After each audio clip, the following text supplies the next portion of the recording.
As of late August 2025, more than 806,000 jobs have already been cut in the United States. That's a 75% increase compared to this time in 2024, and it's already more than the total job cuts for all of last year. But here's the confusing part. Official unemployment numbers still sound low. How is that possible? To understand the gap between headlines and real life, we need to break down two key measures, U3 and U6 unemployment. U3 is the most common unemployment number you hear in the news. It's the official unemployment rate reported by the US government. It only counts people who don't have a job, have looked for work in the last 4 weeks, and are ready to start working. That means if someone gave up looking, they're not counted. If someone wants more hours but can't find them, they're not fully captured. If someone is working as a server while looking for tech employment, they're not counted. U3 is simple and easy to track, but it doesn't tell the whole story. U6 is the broader unemployment rate. It includes everything in U3, plus people who are too discouraged to keep applying, people working part-time but who want full-time jobs, and people who looked for work a few months ago but not recently. In other words, U6 gives a fuller picture of underemployment and hidden joblessness. It's always higher than U3, and during times of layoffs that gap gets even bigger.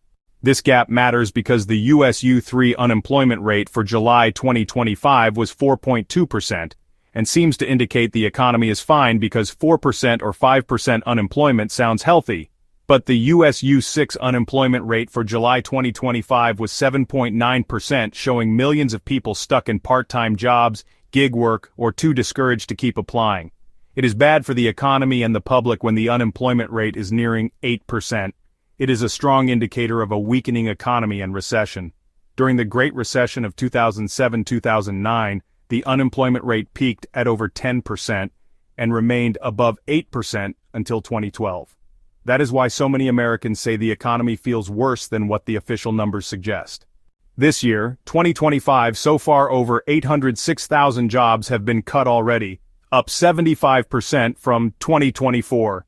This is why many workers don't feel secure, even when the headlines say unemployment is under control. When you hear the unemployment rate, ask, is it U3 or U6? U3 tells us how many people are officially jobless. U6 tells us how many people are really struggling with work, hours, or opportunities. Both are important, but U6 gives the more realistic picture of middle-class and working-class life. So, is unemployment really low, or is it worse than it looks? The answer depends on which measure you use. U3 shows the surface. U6 reveals the cracks underneath. And as job cuts climb in 2025, the difference between those two numbers could be the story that matters most. Thanks for watching Understanding U3 and U6 Unemployment Rates. For more context on global shifts, don't forget to like, share, and subscribe.